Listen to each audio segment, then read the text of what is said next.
Hello friends, welcome back to my channel. আশা করি তোমরা সবাই খুব ভালো আছো আর আমিও বেশ ভালো আছি। আজকে আমাকে একটু সাজুগুজু অবস্থায় দেখছে। হ্যাঁ, সাজুগুজু করেছি। সাজুগুজু বলতে আমি একটু রিলস করছিলাম, তার জন্য সাজুগুজু করেছিলাম। তো ভাবলাম সেই একটা ভিডিও বহুদিন ধরে এক বন্ধু বলো, ভাই বলো, দাদা বলো, যেই বলো, একজন খুব খুব খুব রিকোয়েস্ট করছে। তো সেই ভিডিওটা আজকে করব ভাবছি। যদিও সেই ভিডিওটার জন্য তো আমাকে প্রিপারেশান নিতে হচ্ছিল। প্রিপারেশান বলতে তেমন কিছুই না, ভিডিওটা হলো কাঠকয়লা দিয়ে দাঁত মাজা। তো কাঠকয়লা আমাকে জোগাড় করতে হবে। তারপরে যদিও আমি কাঠে রান্না করি, তবু অনেক দিন ধরে কাঠে রান্না করছিলাম না মাঝখানে, সেই জন্য কাঠকয়লার জোগাড় ছিল না। তো এর মাঝখানে একদিন করলাম, তারপরে সেটাকে আমি ওয়েট কি করেছি তোমাদেরকে দেখাই। কাঠকয়লাটাকে নিয়েছি, নিয়ে সেটাকে ধোয়া, পরিষ্কার করা, ধুয়ে নিয়েছি। এবার এইভাবে তো দাঁত মাজা যাবে না, তার জন্য এটাকে আবার ডাস্ট করেছি। এই যে ডাস্ট করেছি, করে তারপরে আবার দাঁত মাজবো। তোমাদের জন্য কত কিছু করছি, আর তোমরা ভিডিও পুরো দেখো না, স্কিপ করে বেরিয়ে যাও। আবার কি করো, রিকোয়েস্ট যারা করো তারা সেই ভিডিও দেখো না, ভালো লাগে না এই জন্য। যাই হোক, চলো দাঁত মাজি কাঠকয়লা দিয়ে। আর তার আগে সাদা যেহেতু শাড়িটা, আমি একটুখানি গুজে নিই, না হলে কাঠকয়লা লেগে কী হয়ে যাবে।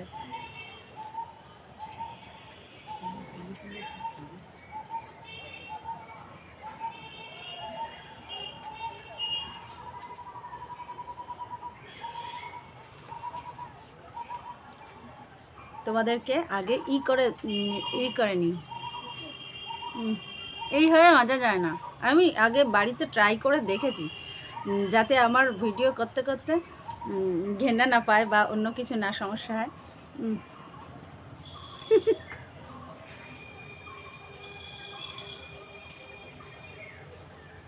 এইভাবে খুবই সমস্যা, যার জন্য আমি টুকরোটা রেখে দিয়েছি। আর বাদবাকিটা তোমাদেরকে জাস্ট কাঠকয়লাটা দেখানোর জন্য রেখে দিয়েছি। আর বাদবাকিটা আমি ডাস্ট করেছি। ডাস্টটা হাতে নিতে হবে পাউডারের মতন ভালো। কতটা এতটা দিয়ে মাজতে পারবো না, গলা টান দেবে।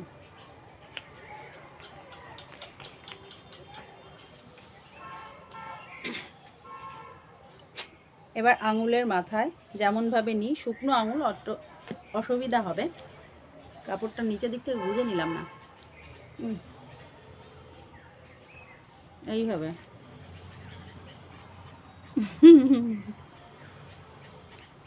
এইভাবে করে আগে এটা কি বলো তো, খারাপ জিনিস না। আমরা যখন ছোট ছিলাম, আমি ছোট অবস্থাতেও দেখেছি বাড়ির যে বয়স্ক মানুষরা বা তোমার গিয়ে ঠাকুমারা, দিদিমারা আগে এরকম কাঠকয়লা দিয়ে দাঁত মাজতো। তাতে কি দাঁত ভালো থাকতো, তারপরে দাঁত পরিষ্কার হতো। সব থেকে বড়ো কথা, চারকোল তো পরিষ্কার করে জানোই। আর এটা একটা খারাপ জিনিস না, তবে হ্যাঁ, পরিষ্কার পরিচ্ছন্নভাবে জিনিসটা নেওয়াটাই বেটার। এর মধ্যে তো কোনো খারাপ জিনিস থাকে না। আমরা এখন টুথপেস্টে অভ্যস্ত বলে ওই জন্য এগুলোকে, দাঁত কালো কালো হয়ে যাচ্ছে, টুথপেস্টে অভ্যস্ত বলে ওই জন্য আমাদের ঘেন্না করে বা আমাদের কেমন হয়।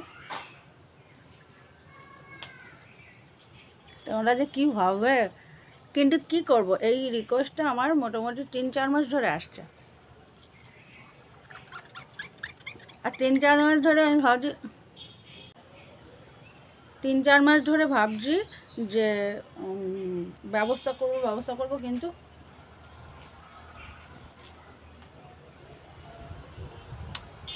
কিন্তু হয়ে উঠছে না। মানে এই কাঠকলাটাই জোগাড় করে ওঠা হচ্ছে না। আগে করছিলাম রান্না, তবুও সেইভাবে ব্যবস্থা করিনি।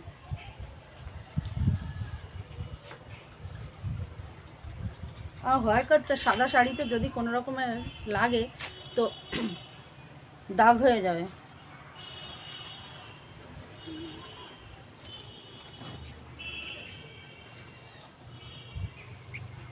দাঁড়া, তোমাদেরকে একটু ভালো দেখায়। আর দাঁত দেখায়।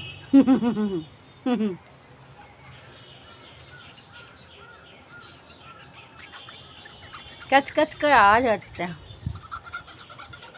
এটা দাঁত পরিষ্কার হয়, আমি মেরেছিলাম।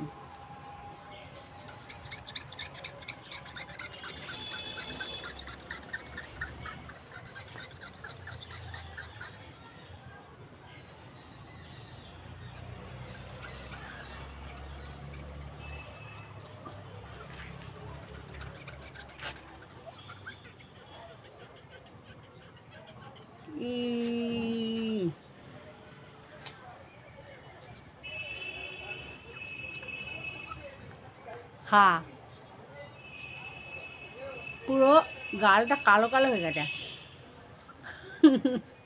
টমেটোর জন্য এটাও করতে হচ্ছে।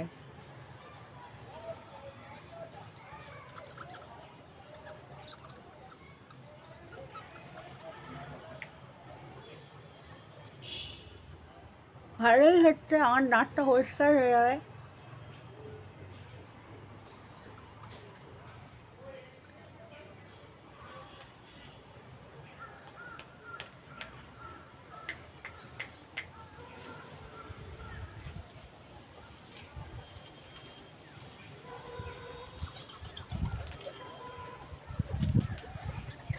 আমি একটা হাতটা একটু ধুয়ে নিই, তারপরে গিয়ে মুখটা ধুচ্ছি।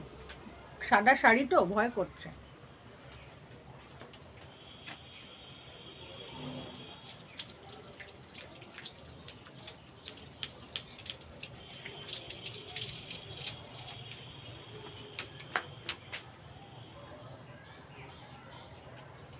হুম,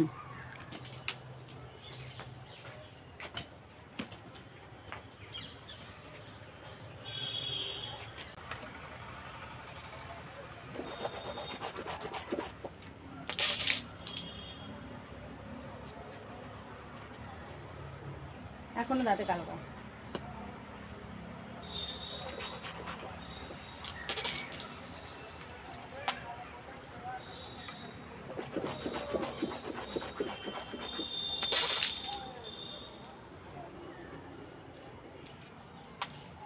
একবার হাত দিয়ে করে নিতে হবে,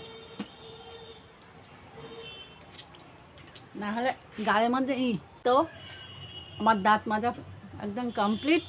আর তোমাদেরকে দেখিয়ে দিলাম যে এক ভাই রিকোয়েস্ট করেছো যে দিদি চারকোল দিয়ে কাঠকয়লা দিয়ে দাঁত মাজো, কাঠকয়লা দিয়ে দাঁত মেজে দেখাও। তো তোমাকে দেখিয়েও দিলাম। আর তোমার জন্যে দেখো, তুমি এতদিন ধরে রিকোয়েস্টটা করছিলে বলে অবশেষে আমি করেও ফেললাম। আর কাঠকয়লা টয়লা সব জোগাড় করে। তো চলো, আজকের ভিডিওটা এখানেই শেষ করছি।